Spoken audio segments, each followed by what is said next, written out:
Amados irmãos e irmãs, bom dia a todos. Dando continuidade ao nosso retiro quaresmal, a colocação de hoje, quinta-feira, a igreja celebra essa festa da solenidade da Anunciação do Senhor. E ontem nós falávamos da vaidade, Iniciamos essa reflexão sobre o pecado da vaidade, chamada pelos padres do deserto a vanglória. E hoje nós vamos dar aquele parêntese, aquela pequena pausa. Amanhã a gente retorna nessa questão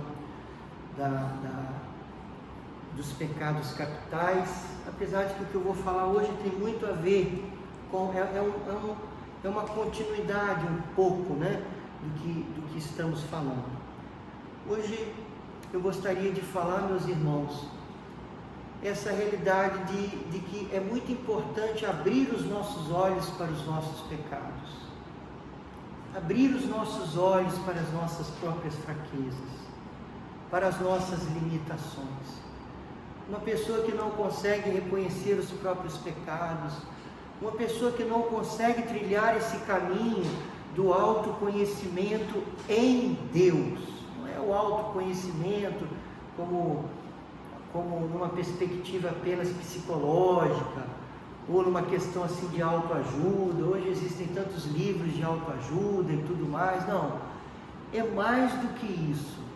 Nós estamos falando de como é importante procurarmos este autoconhecimento a partir da experiência de Deus, o autoconhecimento a partir do encontro com Deus, esse autoconhecimento que nos leva a experimentarmos a nossa própria miséria, a nossa própria fraqueza, essa dimensão dos nossos pecados, essa dimensão das nossas limitações, essa dimensão do nosso nada, Esses dias eu escutava um padre dizendo que nós somos nada enquanto criaturas de Deus, nada assim, porque nós não temos nada de nós mesmos, nós não somos a fonte de nada, tudo que somos e temos vem de Deus, mas pelo pecado nós nos tornamos menos que nada, porque menos que nada, abaixo de nada,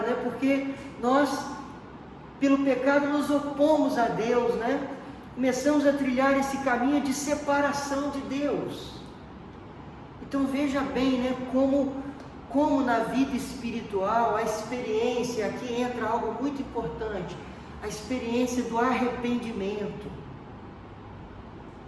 a experiência profunda do arrependimento, sabe, no Oriente cristão, na experiência dos padres do deserto, o arrependimento estava assim no centro da espiritualidade. O arrependimento, diziam os padres do deserto, cabiam a todos, aos santos e aos pecadores, aos justos e aos pagãos, porque o arrependimento para eles não era só a experiência de reconhecer que eu fiz alguma coisa de errado, mas era toda essa experiência de humilhação diante de Deus, toda essa experiência de humildade, essa experiência de um retorno à própria verdade, à própria identidade de criatura, de pecador, de dependente totalmente de Deus. Esse retorno é essa experiência do arrependimento. Eles ficavam repetindo ao longo de todo o dia aquela famosa oração, a oração de Jesus, a oração do coração: Senhor Jesus Cristo, Filho de Deus, tem piedade de mim, pecador. É uma oração que reconhece, por um lado, a grandeza de Deus, por outro lado, reconhece a nossa pequenez, a nossa realidade de sermos pecadores e suplica a graça. É um retorno à nossa verdade de pecadores, mas também de eleitos, de chamados a uma vida com Deus. Então o arrependimento, essa capacidade de reconhecer os próprios pecados, a própria limitação, como isso é importante. E aí vem uma questão que eu queria falar hoje, muito importante para estarmos atentos. Até mesmo aqui, quando falávamos dos pecados capitais, muitas vezes nós colocamos os desdobramentos psicológicos, como que as feridas emocionais, as carências, os traumas das pessoas colaboram para que as pessoas incidam mais ou menos num determinado pecado capital. Por exemplo, determinadas carências, determinadas feridas afetivas podem tornar uma pessoa mais tendenciosa à inveja. Certas carências, certos sentimentos negativos que temos dentro de nós podem colaborar para que uma pessoa seja vaidosa. O temperamento, determinado tipo de temperamento nos inclina mais a um determinado pecado do que a outro. Mas veja, o perigo do psicologismo, o perigo de reduzirmos os nossos pecados a meras feridas emocionais, o perigo de reduzirmos as nossas questões naturais de temperamento, de personalidade.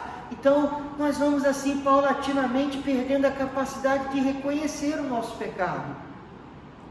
Tudo bem, eu posso e devo tentar encontrar as raízes do meu pecado, mas eu devo sempre saber que é pecado, e que é minha culpa, e que eu não devo justificar esse pecado. Eu devo procurar sim as raízes psicológicas, emocionais, na minha história, todas as raízes, mas do meu pecado, essa tendência, esse risco, este perigo que é concreto e é efetivo. É efetivo, isto é efetivo. Muitas pessoas estão perdendo a capacidade de se arrepender, a capacidade de sentir a dor dos seus pecados, porque elas se fixam nessas realidades humanas, nessas realidades das causas, e aí não conseguem mais sentir a dor do seu pecado.